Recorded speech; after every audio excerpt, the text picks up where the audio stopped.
If you want to participate, contact me at ordinarywomenpodcast@gmail.com. I'm sure you have great projects to brag about.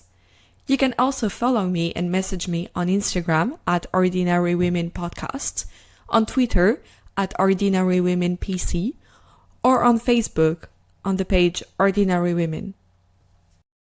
Hi everyone, welcome to a new episode of Ordinary Women. I'm welcoming Fatima today. Hi Fatima, how are you?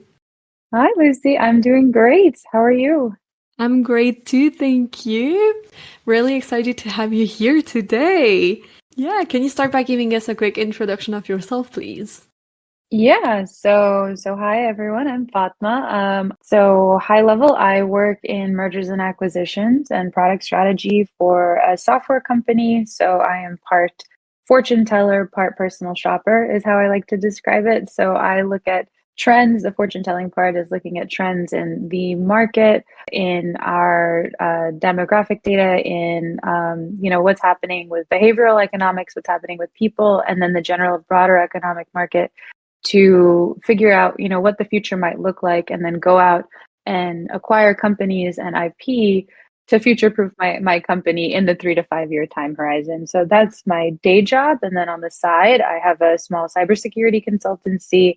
And most recently, I've started a career coaching consultancy, which is probably like my favorite thing right now. That's so cool. Sounds like, many different super exciting things to do. Yeah. Can you tell us something unusual about yourself? Something unusual about me. See, there's so many things. I don't know what's usual. It's probably I have been traveling since I was like in diapers. My first birthday was spent abroad, and I think I have been on a plane and I've left the country almost every year of my life since I was born. So I'm like a lifelong traveler, and it started basically in the womb too. My parents were traveling a lot when my mom was pregnant. So that's probably something a little bit unusual. I don't know. Is that a Yeah, good one? Or definitely. That's yeah. so cool. So what's the next destination on your bucket list? Nepal. So I'll be going to Nepal in May, and then we're gonna do a little stopover in Thailand. I have a good friend. Her husband works for the World Bank, and so he's on assignment there. And they're like, "Come before the assignment's over," because I've always wanted to go to Nepal. And me and her brother are going to go visit her there, and then we're going to spend some time in Thailand. And so I'm very, very excited because both of those were very high on my bucket list, and I got the opportunity to go and a place to crash. So I'm super excited. Yeah, I bet that sounds amazing. Well, have fun when you're going there. Thank That's you. so cool. Mhm. Yeah, on this podcast, obviously, we talk a lot about being a woman, what it's like to be a woman. I'd like to start by asking, was there a moment or an event in your life when you realized that you are a woman? Yeah. Um, I think there's been a couple. I think I got really lucky with my parents, my upbringing, specifically with my dad. I'm the oldest of four kids and, child of immigrants. And my dad just never really saw a fundamental difference between boys and girls. And I think, honestly, he probably wanted a son for his first kid just because he would know what to do with it. So he kind of raised me like a boy. So it wasn't until much later in life that I realized that there was any kind of difference between me and anybody else as far as gender. I think the first time I really like hit a wall where it was like in my face was when I broke into tech and I was working at a cybersecurity firm. And I realized I had to communicate differently than I normally would. So I was in kind of like this room where all of the leads, like myself included, were just like everybody's talking over each other. And what I used to do was I would sit next to my boss and I would just like tell him the thing that I wanted to say, and then he would like yell it over people, and then that became it was an unsustainable model. Yeah. Basically, he told me, he's like, you just have to yell over them. It's fine. It's like how they learned how to communicate. And so and it wasn't like an angry yelling or anything. It was just people had louder voices. And so I think that's when I was just like, this is probably, I was like the only woman and the youngest person there for a long time. And so that's when I kind of realized I have to communicate differently because of my gender. And it wasn't that I was like being treated any differently. It was just, I had to learn how to behave like a man. And I was like, oh, okay, I've been behaving like a woman. So that was maybe kind of an eye-opening moment for me. Yeah, I can imagine. That must have been really, I don't know. Yeah, It did was you it was it was manage? in a I did, and I managed people, and that was a whole different thing. Managing people that are much older than you, that maybe have daughters that are your age, Hmm. and managing older men specifically is, I think, a little bit different than managing older women. I think it's all kind of the same, managing people at the end of the day. But as a young person, I think I was like maybe 25 or 24 when this was all happening. It was just sort of, I had to do, everything in my life has been, or every up level in my life has been a reframe. Like, so when I reframe a problem, that's when I've been able and see it from a different perspective. That's when I've been able to kind of overcome whatever might have been that I thought was in my way.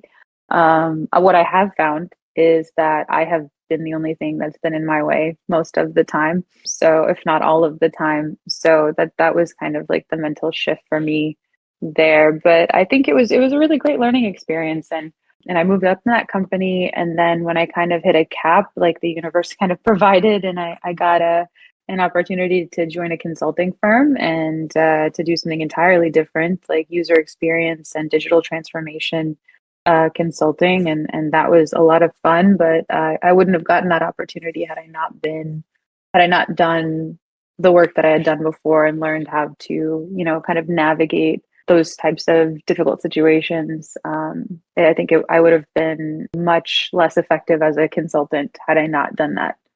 Yeah, learning to be heard, which I guess is Yes. not something that you're often taught as a woman, unfortunately. That's a beautiful way of saying it. Yeah, learning to be heard. I think we all go through that. I think losing your voice is a real thing for women. Like, it's funny, on average, there's studies about this too, Hmm. but on average in meetings, when women speak, they say half as many words as men. But the perception at the end of it, when a woman speaks, is that the woman was speaking more. And there's study after study backing this up, and it's kind of ridiculous to me. I don't understand what the delta is, but I think just men are not used to women speaking.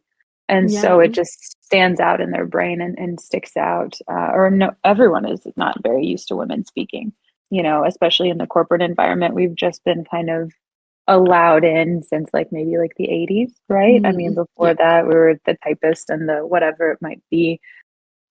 So really, it's a paradigm shift, and these things take time. So it's been interesting to see that evolve, and frustrating, but interesting. Yeah, definitely. The other day I saw someone saying, women yell to be heard, men yell to be obeyed, something like that. I thought that was really Oh, yeah. interesting. Yeah, I haven't pushed on That's a that one yet. real But thing. The yeah. thing is, like, yeah, but when women yell, people, they don't hear what we're saying. Yeah. They hear the emotion. That's a really interesting thing because it's funny, like I think about this a lot of like if I said this versus, if a man said this, and like Mm. I think a lot in my role right now in mergers and acquisitions, like I meet a lot of startup founders, or just large company founders too, all of it. And so I'm in meetings all day, meeting with people, mostly men, and I have to think about how everything I say will be perceived, because a lot of these people are they're pitching their companies to me because they want to sell, and they want to sell to us specifically. And so I have to be very careful with what I say. And I've noticed like the things that my male colleagues have been able to say that I probably wouldn't be able to say, like any sort of anything that could be perceived as criticism for whatever reason is taken to be more harsh if I say it, even if a man says it. It's just considered more harsh if I say it. So I kind of learned to hold back criticism or to reframe it. And it's not necessarily criticism, it's constructive criticism of, okay, have you looked into this sector? What is your product roadmap? Things like that. But getting into the details of the work that they do is sometimes for them, it, I have to change my language to get a better response, or to get a response at all sometimes. Yeah, to protect their ego Yeah, a protect lot their of ego. time. Yeah. Yeah, so I'm kind of pulling punches here and I'm going to stop doing that. So, yeah, I'll tell you a real life experience that I've had. I was in a call with a company. So, I'm in there with my boss so I'm a brown woman, I'm a Pakistani woman, and my boss is a black woman, and our VP of Corp Dev is an Asian man. And so it's like, we have like the little United Nations there. And then there is this startup founder, Indian man, and he has the gall to ask the only other male in the room, do we have the right people in the room? Now I'm the decision maker on these things. And he was like, yes, we have the right people in the room. And, my colleague pinged me and my boss on the back end and was just like, are you guys okay? Like that was not okay what but, Yeah. and we went through it. And we went through due diligence and everything with them. And I got mine at the end because their product strategy was broken and their tech was 8 years old. And so I would kind of eviscerated them through constructive feedback, in a politically correct way. But it was just that for me was insane of like, do we have the right people in the room? And this is less than a year ago. This has happened in the last 6 months. And it's still, oh, it just like, it bugs me. It haunts me. There's other things too where Yeah. I got LASIK a few years ago. I've been wearing glasses since I was a kid. But in calls, I look young, right? So I look younger than I am, and I probably sound younger. But I've been doing this for a long time and I know my stuff, and I still feel, I know that when I put on like fake glasses, like my blue light glasses, people take me more seriously. That When is, I lower my yeah. voice to sound more like Mm, less feminine, people take me more seriously. It is ridiculous, but yeah. it's true. It is It's like very true. both fascinating because how does the brain work? And so infuriating. Like, how? Why? Like, respect people. Just like, Exactly, because I'm like, I could just go off camera and use a voice transformer to sound like a man, yeah, and you'll literally. take me seriously. But the brain behind it is the Mm, same. The experience behind it is the same. So I do still yeah. come up against that a lot. And I grew up in tech, right? I started off as an engineer. So I've only worked in male dominated industries. So that's kind of par for the course for me. But when it's so blatant like that, it Mm, just kind of it is disheartening because yeah. sometimes you think things are getting better and then something like that happens and you're like, okay, this is not, it in fact is not getting better. At least not for everybody, or there's still a lot of work that needs to be done. Yeah. It's, yeah, so infuriating. And I'm so sorry that you had to go through that because it's, Oh, yeah. thank you. And it's not all right, but Yeah. it's yeah, I don't know. I never know what to say about those things. Like there's Yeah, probably because a there's, way correct. yeah. Yeah. Ugh. Well, yeah. It's okay. It happens Anyway. less and less, and I've learned how to deal with it too. Like Mm. there's ways. I got some good coaching at a conference I was at recently, about dealing with unconscious bias, and one of the like best things that I've heard is deal with it as if it was unconscious. And I heard this from a black woman who is a CFO of one of the largest cosmetic companies in the world, and she has had to deal with this her whole life, right? And being in finance, that's a man's game, right? To be the CFO of not one, but like a few of the biggest corporations in the world, that's definitely a man's game. The C suite is dominated by men. And I think that in the States, at least the Fortune 500 is still, there's only like 5% representation of women in the C suite at all. And and in finance it's much less, so she's definitely an outlier. But the way that she has approached bias, even blatant bias, is to approach it as if it was unconscious. Oh, And one of the best things that I've heard, and this is actually from Reddit, a friend of mine I sent love me like Reddit. this like subreddit, like like I think it was like some like Ask Women or something, like I can't remember exactly the Reddit thread, But when somebody says something that is like racist, sexist, enter the like the thing that is Mm. offensive, that they might not understand, pretend like you didn't hear them and ask them to repeat themselves. Yeah. I've heard that one also for jokes. Like if someone makes a racist joke, being like, "Oh, I don't understand the joke." Exactly. And coming at it from that perspective is one, it's not confrontational, so the person's not like in fight mode. Mm. And then the other part of it is it forces them to pause and to think about what they said and the impact of what they said. And this is a conversation I actually had at dinner last night with some good friends from business school. We were just talking about the intention versus the impact of Mm. what you say, right? Yeah. And so sometimes your intention wasn't bad, right? And we Mm-mm. went to business school and it's mostly white men, right? There was like Yeah. 8 women in our class and we were Mm. doing all right actually comparatively to some other programs. So but like sometimes people will say things and they don't realize the impact. And it's like your intention may have been good and that's fine. But your impact was not. And that's really what you should be looking at. Like that's Yeah. the metric that we should be looking at is what is the impact on this other person? Did you just belittle somebody? Did you just rewrite their history? Did you just undermine some of the most difficult experiences of their lives? Because it's dehumanizing and difficult and you know um Yeah. all of those things. But that's why it also helps to have these little pockets of friends and mentors and guides and people like what I call like, your soul tribe, the people that you can Mm. really lean on to talk about these things. And Yeah. until we talk about them, until we bring them into the mainstream of conversation, we're not going to fix anything. Yeah. Um, yeah, Yeah. Completely. Such an yeah. interesting, like, yeah. I know. I feel like Um. this is so much heavier than our last conversation. Yeah.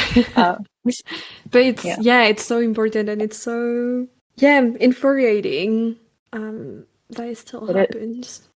Yeah, it definitely is. And Yeah. that's why I think that that's one of the reasons why I do the career coaching and why I am Mm. so passionate about it. Like it's my favorite thing because I try to be the person that I needed 5 years Yeah. ago.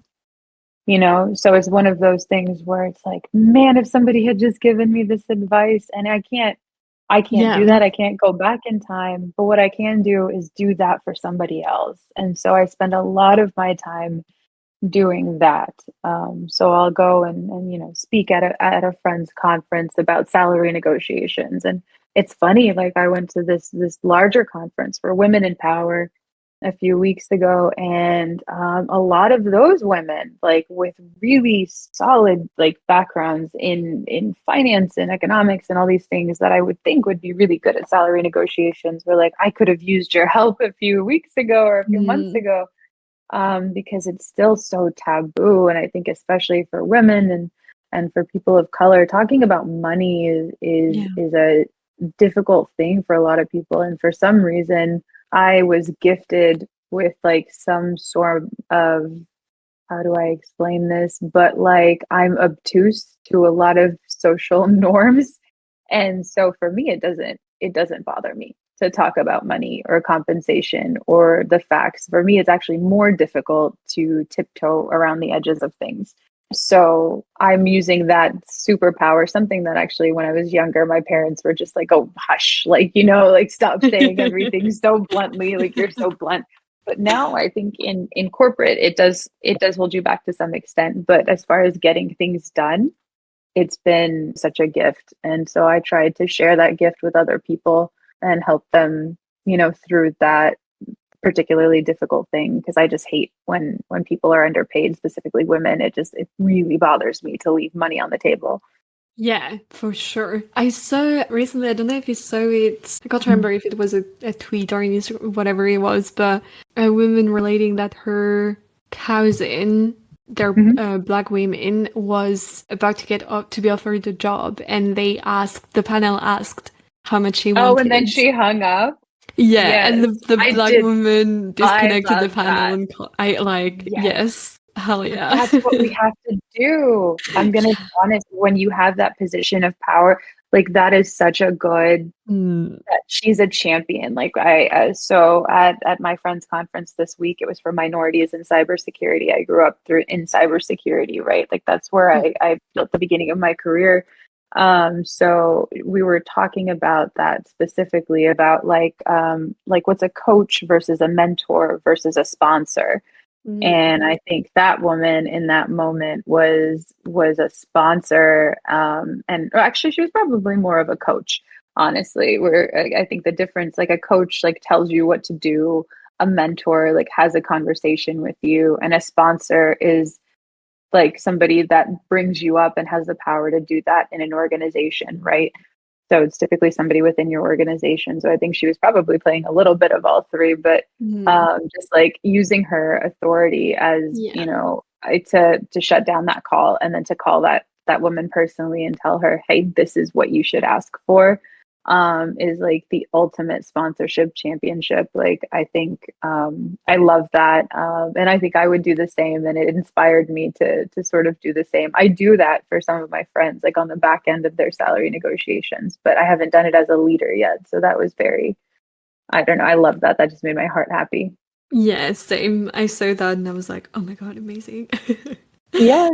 Yeah. Um, yeah, but tell us more about your coaching. That's what you want to talk about today, right? I think so. I think that would probably Yeah, be the most helpful thing for the audience. Like given kind of the state of the economy and layoffs yeah, and things, and it's also my favorite thing to talk about. So selfishly, I'm happy to talk about anything, but the coaching and mentoring has been it's funny. It's my air. Like yeah, it's like when I feel like I can't breathe, it's my air to pour into somebody else. When I feel empty for whatever reason, to help somebody else, especially effectively, and to help them in a real life situation is my favorite thing. And I didn't actually know that I could get paid for it. So I've been doing this for a long time. So I probably started doing this maybe okay in 2017. So how long ago was it? Like 5, 6 years ago. I started a nonprofit for women in tech because I had issues with basically navigating corporate politics and understanding that not everybody is on your side, and like even people that are very much higher than you can be threatened by you. And it's funny, like I tried to give people the help that I needed, right? And so I formed a nonprofit around it, and we put on events for with panels of like hiring managers and recruiters and all sorts of people in the hiring pipeline to talk about all the different issues that people could see and how to kind of have defensive strategies for them when you come up in the hiring process.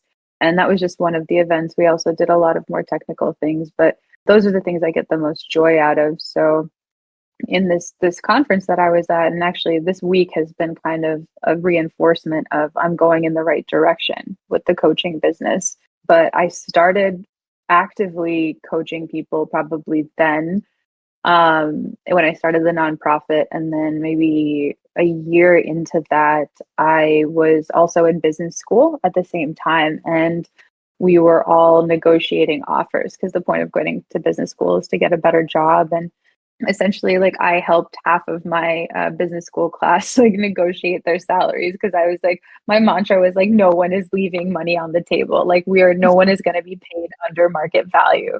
And so like my friends would just like bring their offers and things to me, and I'm like, you can ask for more and here's the range. And so it's funny how that evolved into in the last few years. I've helped, as I get more senior in my career, I see things in a different way, and I've learned more techniques and tricks and things like that. So I had been helping so many people that I actually had a standard email template that I would send to people that were at the very beginning of the process of looking for a new job.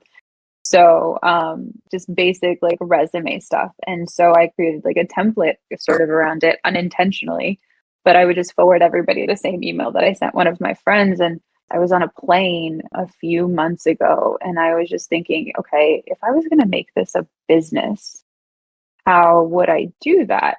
And then I'm like, all right, well, what are the things that I'm good at? So I'm really good at helping people find their path, finding, because in today's workforce, there's no more real corporate ladder. There's this idea of the corporate lattice.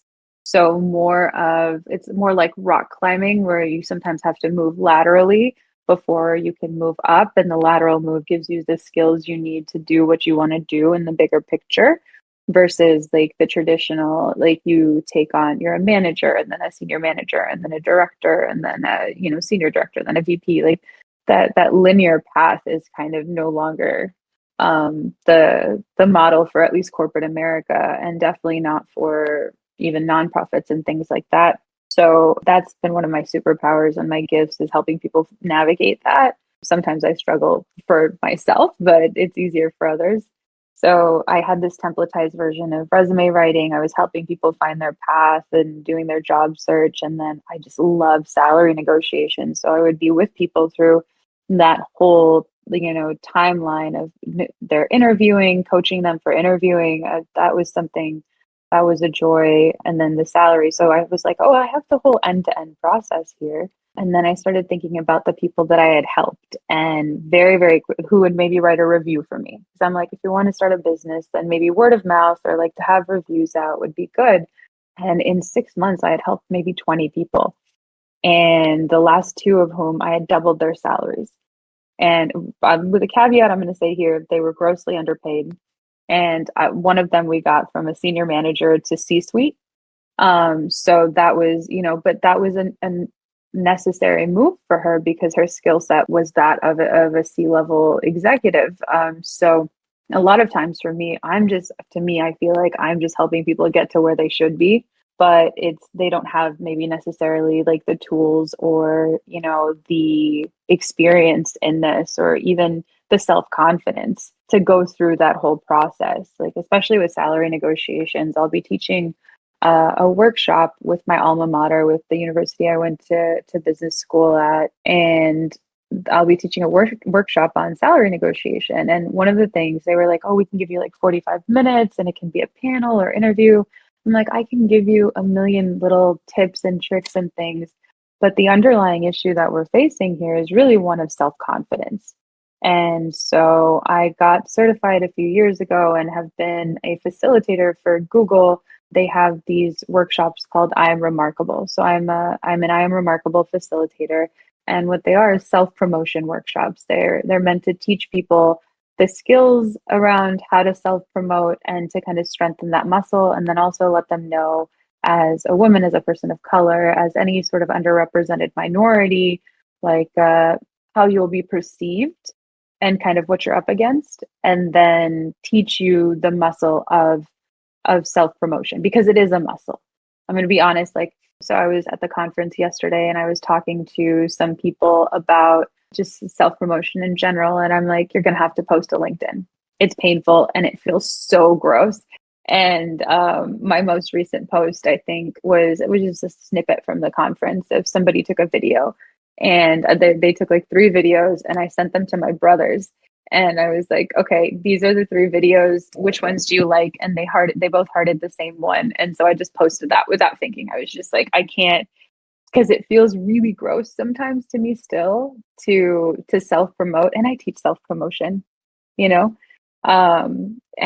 But this really all sort of turned into a business when my friend who just put on this conference, I told her all of the things I was doing, and she sent out an email asking for mentors and advisors to put on a workshop. And I was like, hey, I'd be happy to do it. And I told her all the things that I teach on, and I'd already been doing this in the templates and all the versions and things that I do. And she was like, oh man, I like, it's like, I can only pay you like $500, and I was like, wait, what? There's money? Like, I was going to do this for free because I love it. And so I think that's when it clicked. Like, so I'd already started writing whatever mini business plan of like, these are the things I could do. These are the people that would back me up. But it wasn't until I think somebody offered me money to do the thing that I had already been doing that I was like, oh, there really is a business here. And it's so necessary. So, like, for your audience, what do you think would be the most helpful things for me to share? Because I know self promotion is a difficult thing to talk about because we all have like different blockers when it comes to that. Sometimes it's cultural, right? Where a lot of people come from cultures where it's not acceptable socially to self promote, right? Yeah. So, I yeah. mhm, I guess my go ahead. question is like you talked about it's kind of funny because at the beginning I think of this conversation or last time or both, you mentioned how you noticed that you were yourself the one being on your way to not do things. And just now again you're like you had that idea of kind of like monetizing it, etc. Yeah. But it's I mean, you probably would have done that anyway at a time, but you did it when someone said, "Hey, I'm gonna give you money." Um, Yeah. so I guess that's kind of interesting. And like, my question would, how did you get out of your way now that you know it? And how do you grow the self-confidence? How do you know how do you learn how to negotiate? No, I don't know, like how do you All of these. grow that self-confidence? Talk about it.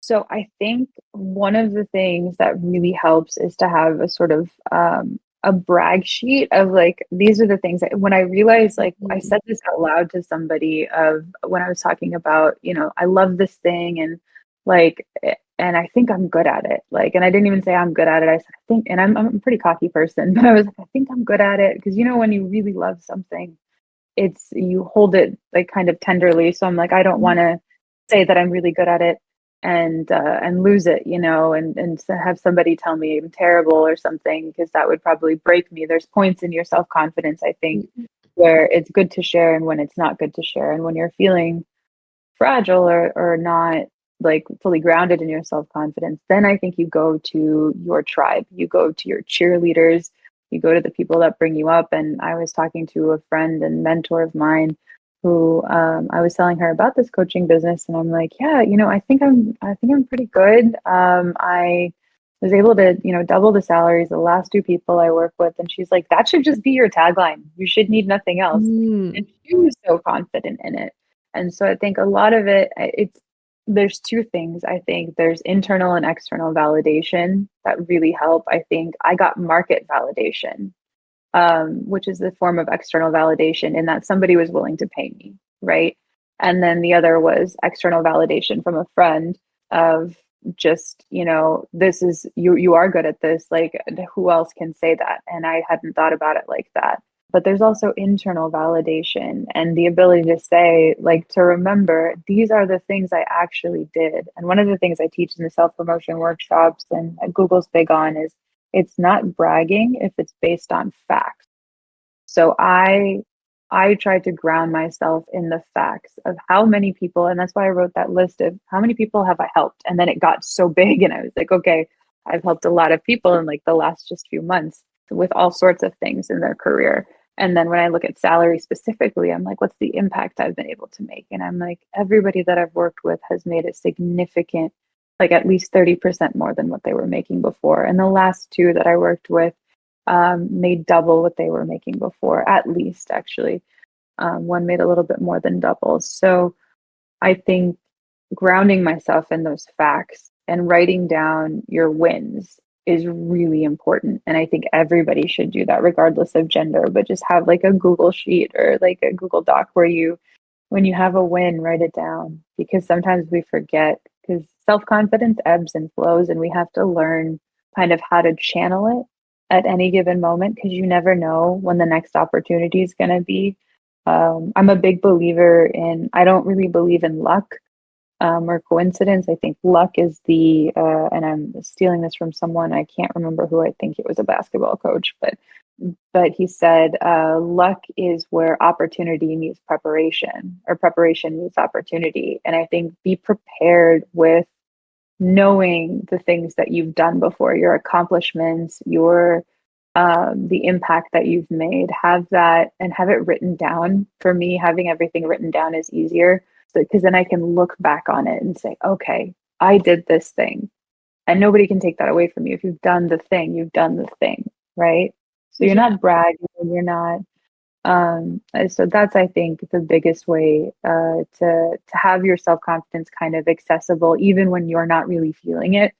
Because there is something to the fake it till you make it. Because there's days where, for everybody, you're run down and you're tired, and it just feels like everything sucks. But you have to show up in your A game, and that's when I think you armor up and you arm yourself with the facts about this is what I've done before, and so I'm more than capable of doing this and more again. That's so cool. Thank you so much for the pieces of advice. I will definitely reuse that. Happy to share and anything. Yeah. Yeah. And so what do you have on your list? What makes you proud? What if you were to brag, actually, what would you brag Oh about? God.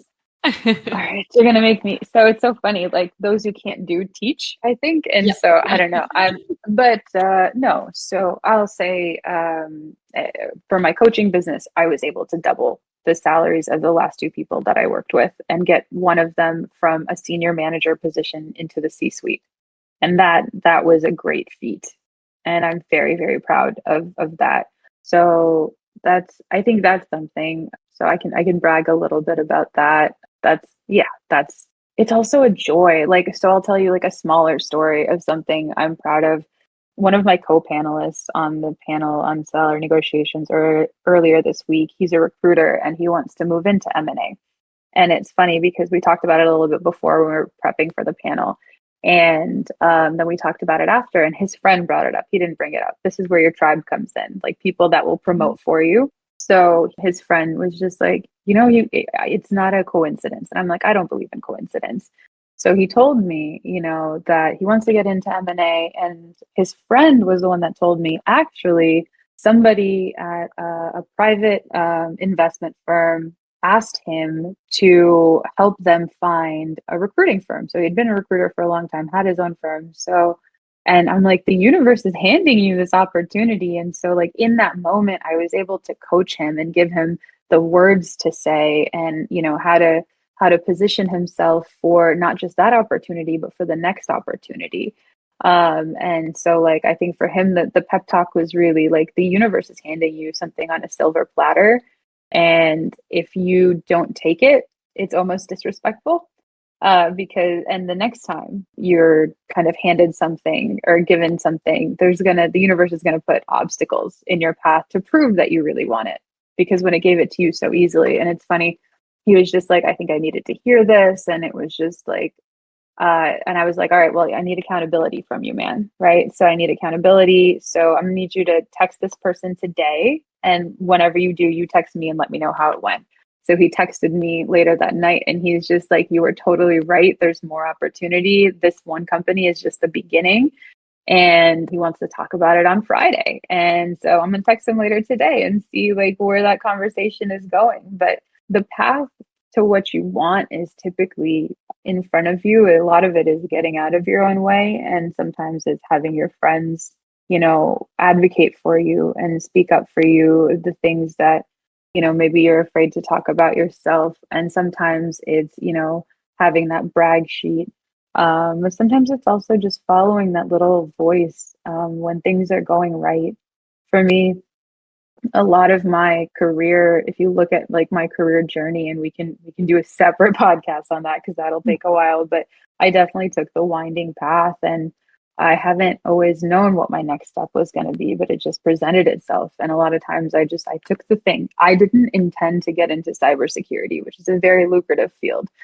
And so but I didn't know that. I went from nonprofit to cybersecurity. I did the same job, but it was very different. And then my skill set was different. And then I went into consulting, and that was, somebody handed that to me as well. And I was just ready for a change. And I said, okay, I don't know anything really about UX or digital transformation, but apparently like these are transferable skills like that you can like learn. And then what I do now, like I've every year I've been at my company, I've had a different role, and I've been able to learn different things. And so I think taking opportunities when they're presented is really important, because I've also said no to things that were the right thing and regretted it later. And not regret like as in it's gone forever, but it was harder to do it later. And so I think for me, the coaching stuff, because it's coming so easily, I'm just like, I'm going all in because it comes naturally. And I feel like that's a gift. And yeah, I don't know if that's like too woo woo or whatever, but just follow the No. path. Like you'll get signals from your heart inside when something feels right and just keep going. Even if it doesn't make sense. Like right now, my coaching business does not make enough for me to replace it with my income. Right. So I'm just like, should I quit and do this? And I'm like, you know what? I think I can do this slowly and build it gently and not burn myself out. And that's one of the things I think age has taught me, is to not burn myself out. But I'm going to keep following this thread, and it might lead to something entirely different. I don't know. So I went from like cybersecurity to consulting to product and data operations to mergers and acquisitions. And candidly, I don't know what the next step is. I know what I would like it to be, but I'm open to whatever the right thing is. That's amazing. And I think we're going to conclude this episode on this. But thank you so Okay. much for sharing all of this. It was so interesting. And I feel a little bit ready to negotiate my own salary. Wonderful. Yeah. And if you need anything, ping me, whatever. And then if anybody in the audience like wants to reach out, I have a Calendly. I can book some time and talk through some stuff. So I can send you the links there. I don't have my website up. I just got incorporated like 3 weeks ago. So I'm building I'm building the airplane as I'm going.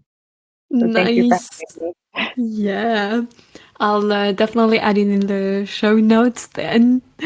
Thank you so much. Yeah, thank you so much. That was really, really interesting. And there is a tradition on this podcast that the guest finishes with the last word. So the mic is yours. The last word is don't think, just do. Stop thinking, get out of your head, and just start doing stuff. That's all I'll say. But I promise you, everything is in the doing.